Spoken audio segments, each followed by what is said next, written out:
Thanks for your patience. We just wanted to make sure that we had the live feed going for all of our friends at home who could not be here with us today. For those of you I don't know, I'm Layla Aman. I'm the city manager for the city of Manzanita.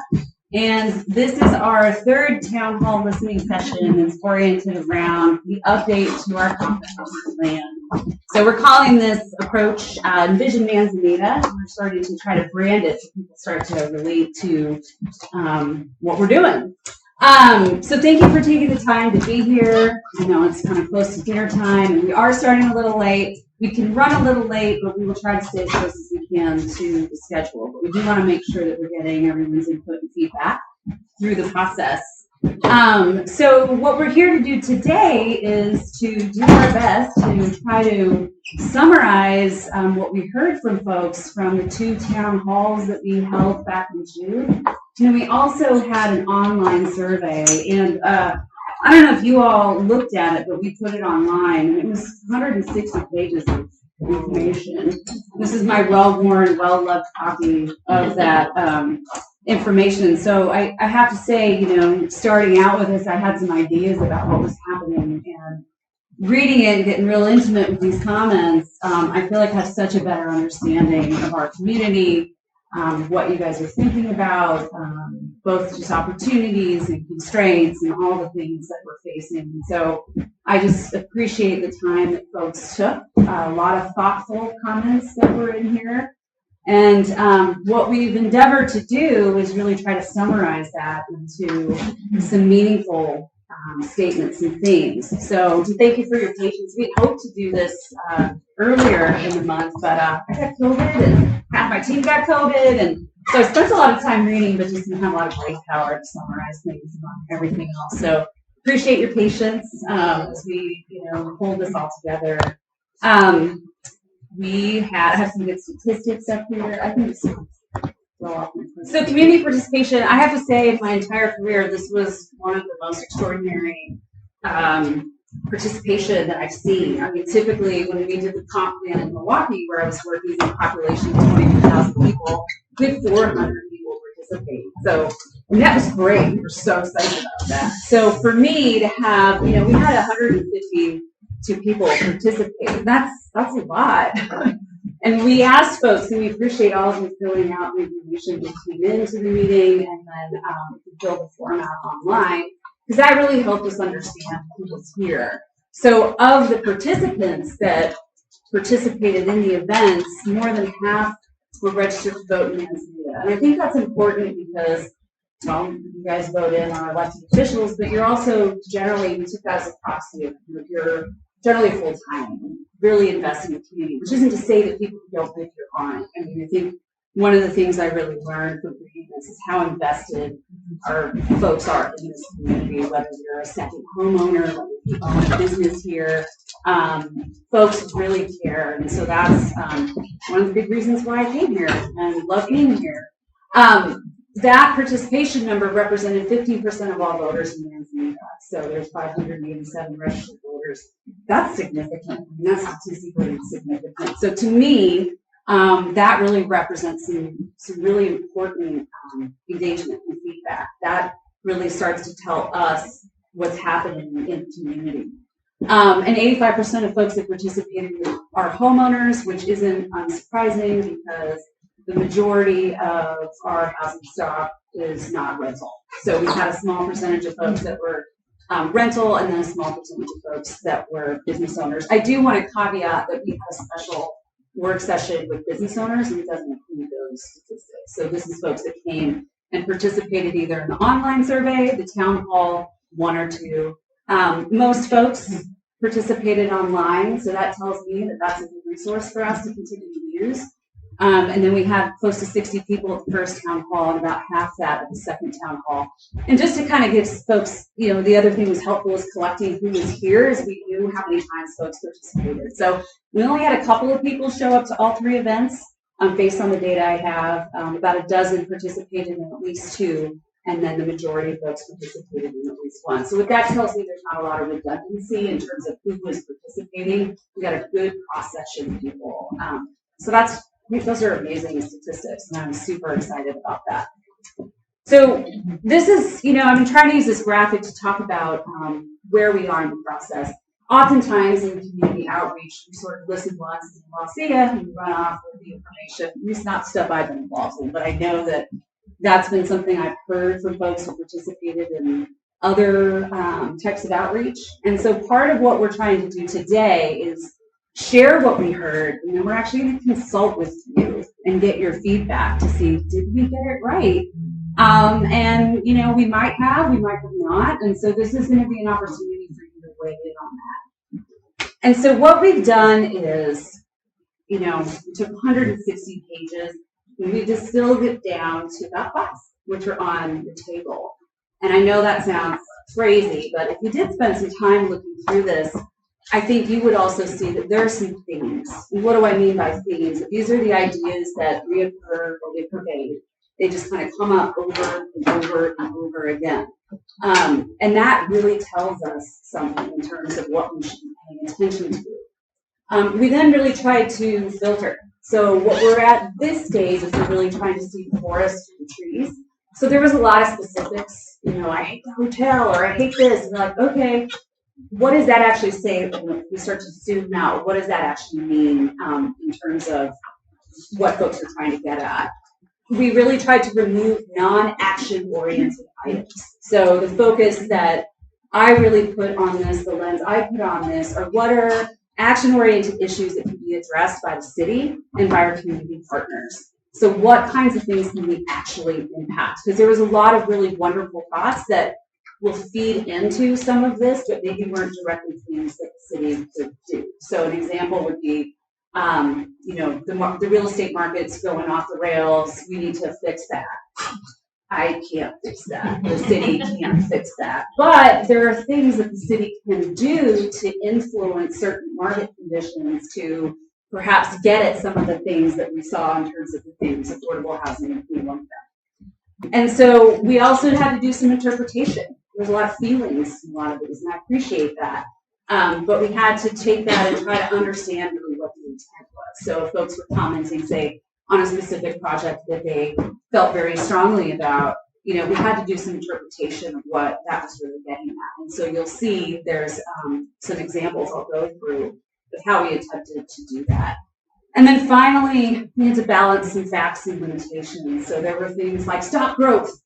We can't do that much as we'd like to, I'm sure, for some, but we can manage it. And so we did try to take things that were, like good ideas, but maybe not legal, and just sort of filter those out. And just really stay within, again, what are things that we can actually address as a community. So it isn't to say that 160 pages doesn't matter. It all matters. It all feeds into this, but really you're trying to get at what are actionable items that we can interpret and then implement. So that's kind of what we'll end up talking about for most of this evening. So I just thought I'd go through a couple of examples. And these are just raw comments that I got from the data. So why don't developers pay infrastructure costs? Our system development charges favor developers strongly over residents. The city doesn't make sure developers pay their fair share.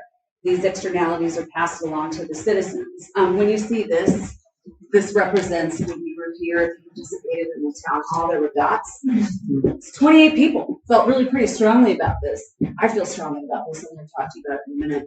But, SDCs go to the financial benefit of the developers. Yeah, they do. It was one thing I noticed the first day I showed up here. It was like, our SDCs are what? And residents shouldn't be charged monthly street and stormwater fees to make up for this oversight. I'm going to come back to that. Start to charge SDCs. Very important to repair infrastructure. All city streets should be brought up to city standard. We have numerous infrastructure needs that lacks funding to take care of them. So all of this we sort of translated into, and this, if you looked at this, is about 10 pages of comments, very similar in nature. You pop to the next one, Josh. So kind of summarize these into action statements. Developers are benefiting from the city's lack of development fees and are not contributing enough to provide resources for system expansion.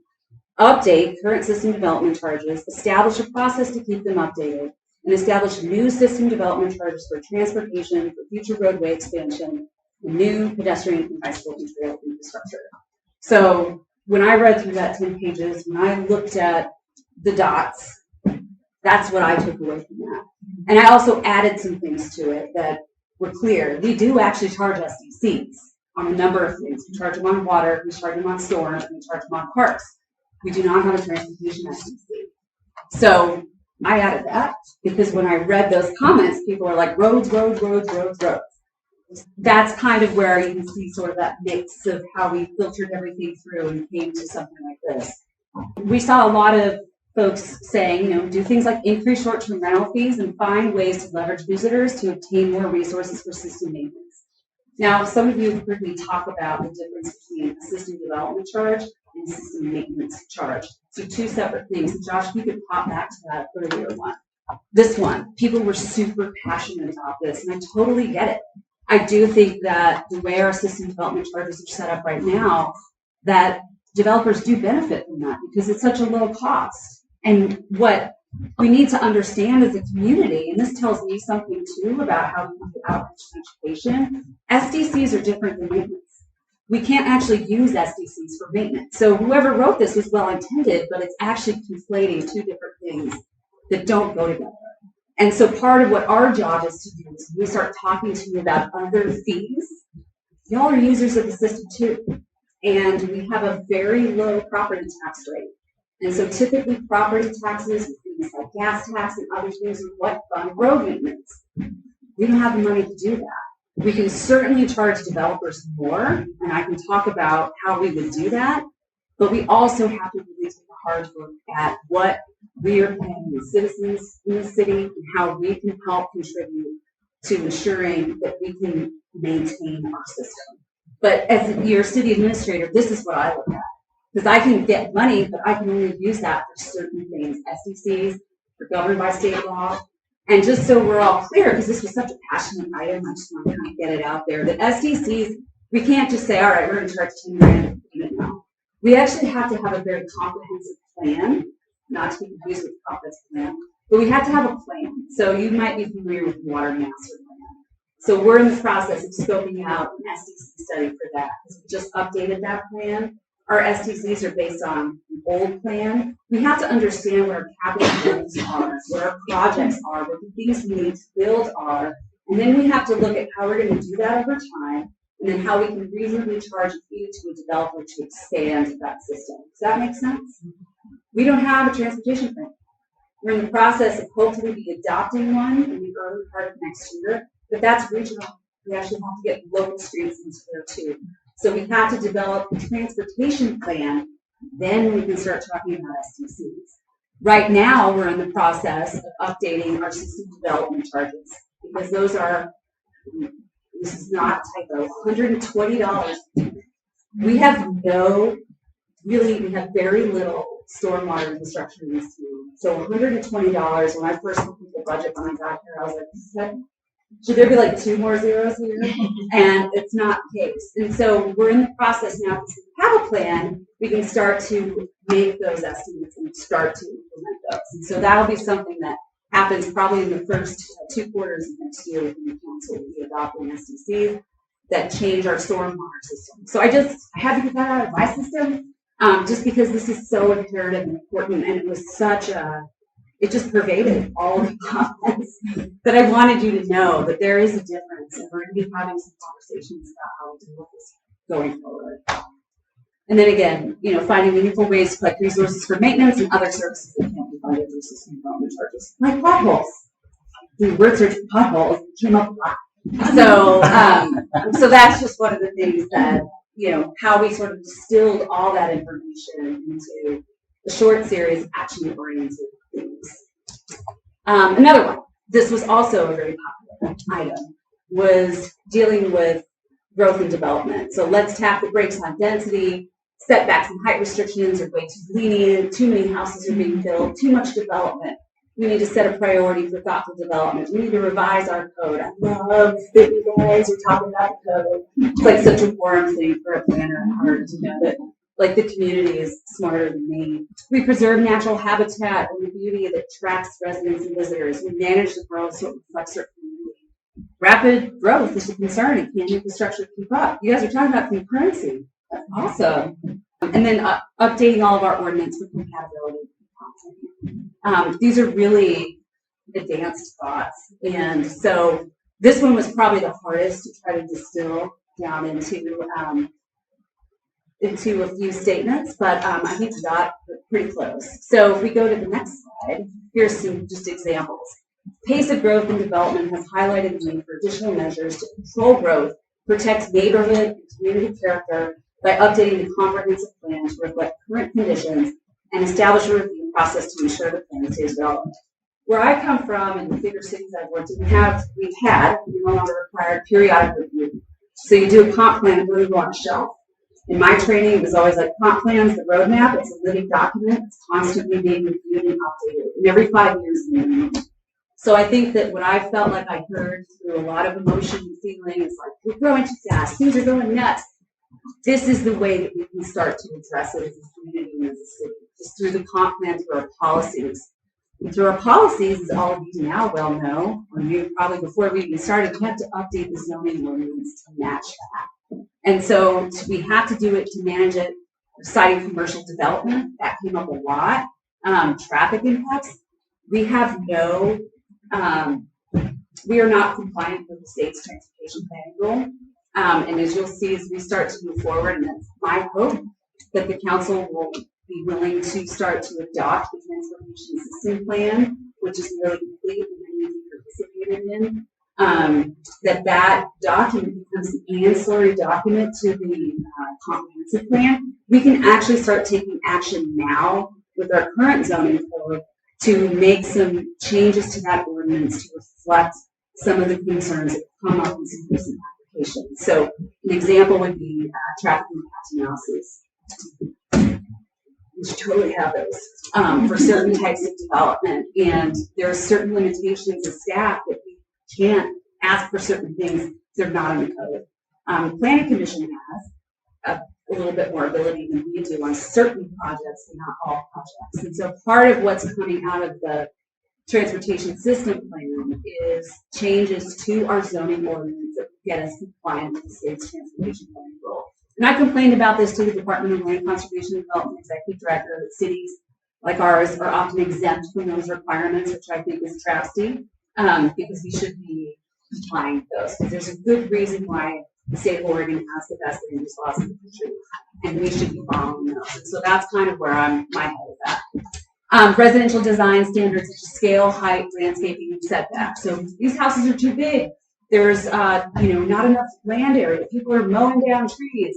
That all gets captured there, but we specifically called out tree protection because that was such a big theme that came out throughout many of these different places. And then preservation of environmental assets and others.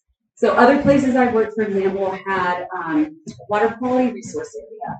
And so as part of the comp plan, we analyzed the entire city. We identified places that had water quality resources, and those things became actually limitations or have different development standards once they were overlaid. We don't have anything like that here. So a big part of the comp plan just isn't updating policies, it's actually updating technical studies that look at things like environmental conditions and provides us a guideline of which we can then have the zoning ordinance help us manage growth in those areas. Another example would be habitat conservation areas. So where I was in Milwaukee, there was tons of areas where we had trees and habitat corridors. That came up a lot, habitat corridors. We had a habitat conservation area. Again, we did some scientific studies as part of our comp plan, and then those were then reflected in the zoning ordinance. So these are all steps that we can take. But what's helpful now is that while we may have known this, the fact that we have 160 pages of data to tell us that this is what you feel, this provides our policymakers and our decision makers some real foundation to start to make meaningful decisions to move our city forward. And just one more example, so I'm pretty passionate about this too. Housing. I wanted to do a word search, I should have, for housing, how often that came up, and how in every single thing it came up, even in environment. We need more housing. And folks really wanted to see encouraging residential over short-term rentals. We could all agree about that. Encouraging and incentivizing workforce housing, needing affordable housing, incentivize ADUs. So I'm biased, okay? I was pleased to see this. Need affordable housing to buy and rent so real people can live here. These are not my words, these are your words. We have no affordable housing. We have a lack of diversity of housing types. And if any of you have heard my lecture on 4 ways that local jurisdictions can impact housing, it's through partnerships, land, incentives, and the regulatory framework. Those are the ways that we create very big impact. And then we want a more neighborhood feel with a mix of family and income levels. You can only get that with this. And again, we're exempt from state law, but if you want to do some research, House Bill 2001, which was approved by the state 2 years ago, effectively eliminates single-family zoning in cities that are larger than 25,000. Again, we're exempt from that, but there's a model code in there, and that model code provides some guidelines in terms of how we can look at lot size and what we can actually build on those lots as a way of diversifying housing type. Because really the only way to get out of the hole that we're in is to build our way up. And I'm not talking about just affordable or income-restricted housing. I'm talking about all housing. The more supply, the better. So some of the things, there's a significant lack of affordable. When I say affordable, I'm talking income-restricted, so 60% or below, which is typically funded by federal and state dollars. And workforce housing, that's typically between 80% and 120% of the area income, which is about $46,000 for Chandler County. For employees, working families, and other people. Those could be aging seniors. Those could be your kids wanting to move back and live at the coast. I know a lot of people want to move here, but they can't. Who might otherwise choose to live in Manzanita, but they've been priced out. Prioritize strategies to increase opportunities and incentives for affordable housing, long-term rentals, and workforce housing. City Council will be hearing its first reading of an ordinance next week that will implement a tax abatement for workforce housing and modeling out the counties. And I'm really excited about that. That's one first step, one first signal to the development community that we need business. Design standards in the zoning ordinance favor large lot development. They limit the range of available housing choices. There was actually just really recently a great article in the New York Times, don't shoot me if you don't like it, talking about the sort of exclusionary and primarily racist type of housing development that became this way because of the way we zone. We zone for large lots, large houses, and that priced out a huge amount of people. This is nationwide, and it is a big, big reason why we're in the problem we're in now. So we're talking about amending the zoning ordinance that both incentivizes and allows for a greater diversity of housing types, including ADUs, to provide housing opportunities for residents with varying income levels at different stages of life. So we're talking teachers, we're talking my public works staff, we're talking about my police department, we're talking about many of us that live and work in this community that have to drive from elsewhere because we can't afford to live here. And that we should use our surplus property for affordable housing. Gets me excited because this is what I did for 20 years, and there's nothing more fun than doing a public project that gets at something that provides public benefit. So it's not up to me, it's up to the council, but I'm sure we'll be having some good discussions about that next year. So those are just some examples. I'm not going to go through the whole list. You get to do that. And that's what we're doing right now. So we kind of split all of you up, and thank you for those of you stick friends.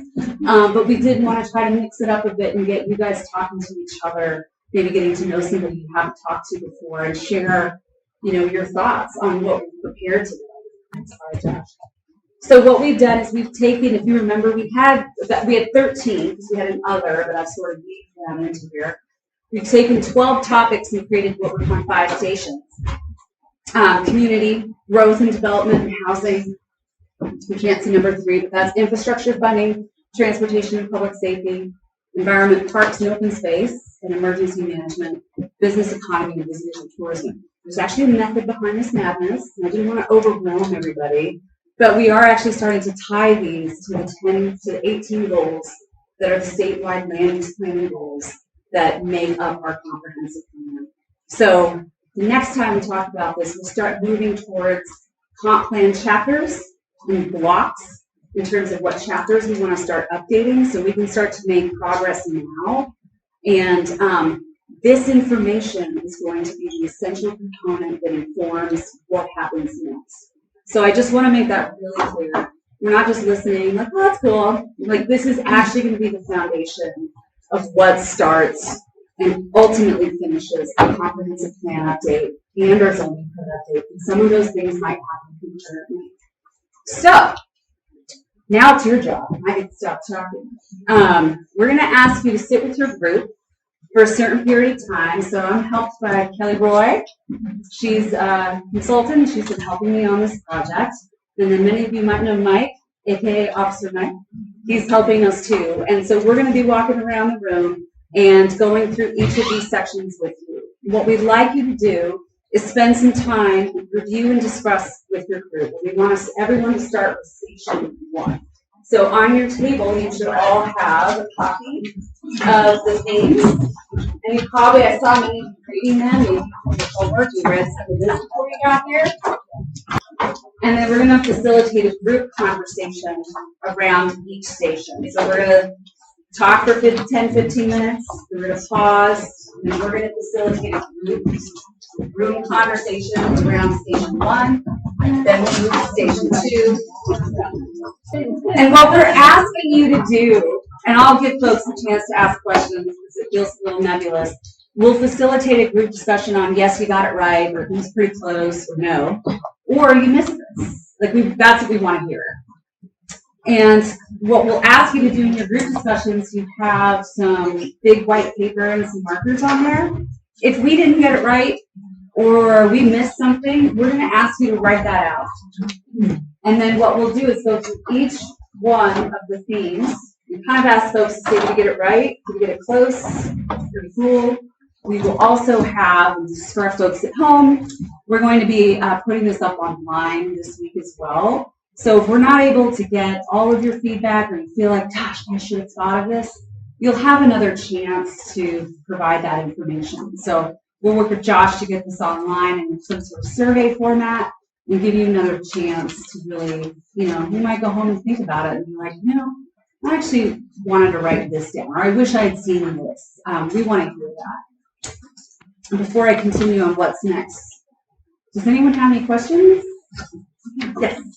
In addition to these important folks, do you have outside people that you've worked with before that worked on comprehensive plans that would be also assisting you? Yeah, so Kelly, she helped me go through a lot of this, and I've done a number of comp plans myself, and ultimately we are leading towards an RFP, so a request for proposals, to get a contractor, consultant who specializes in this. They will get all of this, they will get this, and so they will have an opportunity to look at everything that you guys provided us, what we came up with, and they might have some other ideas that go into it. My hope was that we didn't start cold. We give them a chance to hit the ground running. Thank you.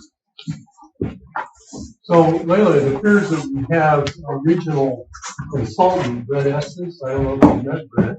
Oh, yeah. Okay, yeah. So the state apparently has a give and take where if we do this as a community, with or without a consultant, that it goes to the state corrects anything legally, sends it back to us.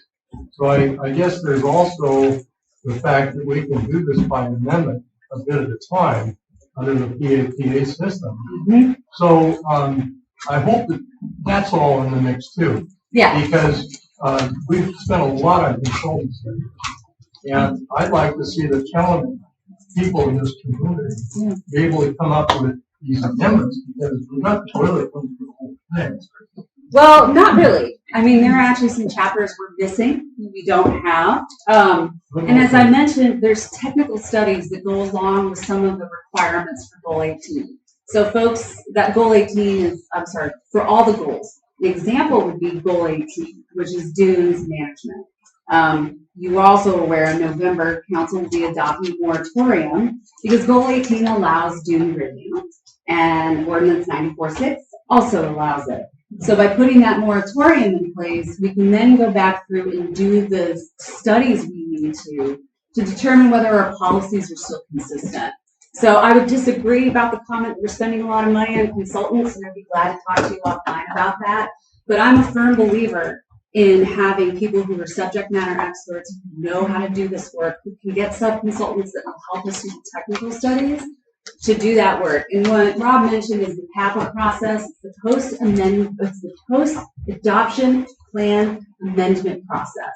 So I'm actually going to have Brett come and talk and do a 101 for folks sometime in February. And he and I are going to tag team that conversation. And he's going to talk through what it means to update a comprehensive plan, what the state laws are, and then what the process is for going through a CAPA to get our plan updated. We are not doing a wholesale revision. There's a lot of stuff in here, still really pretty good.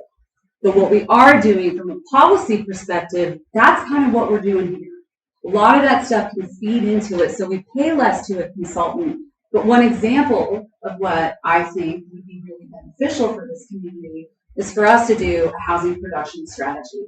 And that's going to take doing a real solid analysis of what our housing needs are. And that takes a heck of a lot of economic analysis and data to do. And there's a statewide process for doing that. And then we can come up with strategies that we can use to implement that production strategy. It's one of the things I did when I was in Milwaukee. So while I agree that there's great talent here, and I'm trying to pull as much of that as I can, that group will be participating as a comprehensive plan advisory committee. So be overseeing all the steps, including the selection of a consultant to do that work. The other thing I'll mention too is that we're in an excellent position to apply for a DLC grant in October and get those resources to do the heavy lifting. I'm not a scientist. I can't do the environmental studies that we need to do, that we've never done for this plan. So our plan is pretty bare bones. It doesn't have a lot of the technical studies that you would expect in this millennium. And so we need to do a lot of catching up. And so that's where the work is going to be targeted. And I'll be working with Brett to figure out what the most efficient and cost-effective way to do that is. So that's why I'm doing this outreach right now. Because I didn't want to spend $100,000 on a consultant to do what I really felt like we could do this community together. So I appreciate the comment. Respectfully disagree. That's cool, right? We can talk later. But I really do. It's really important to me that we have folks that know how to do this. They can help us expedite this. Because ultimately, it's going to lead to new code. And while I'm a planner, you don't want me writing the code. There are people who do this. And I know the folks that have done this and now do it now and can do it really well. Okay, so look out for that. I think Brad and I are talking about doing that in February, so we'll get that out to the serve and make sure that it has that information. Okay, I hope you're all willing to stay a little longer because we're going over. I'm sorry. Any other questions about what we're going to do next? Okay, well, I'll just quickly say the next slide, next steps. So we're going to present the same information to City Council next week. We're going to provide an online option, and then we're going to take all your feedback from the online from this, and I'm going to try to pull something together for the November 9th and December 7th meeting. And then we will share this information with the new City Council in January at their retreat, so we can start to set goals for the council, which set the priorities for me, which then set the priorities for budget. And then we will use this information as a starting point for a comprehensive plan and our zoning ordinance update. That's the other thing, is I want our consultants to have a zoning specialist on board so that we can do some stuff concurrently as opposed to doing the comp plan and then doing the zoning ordinance. We're going to try to do, we know some things that need to be done now, so we want to get started on that. So, any questions? All right, get to talking about Station 1, community. You'll hear from us in about 8 minutes.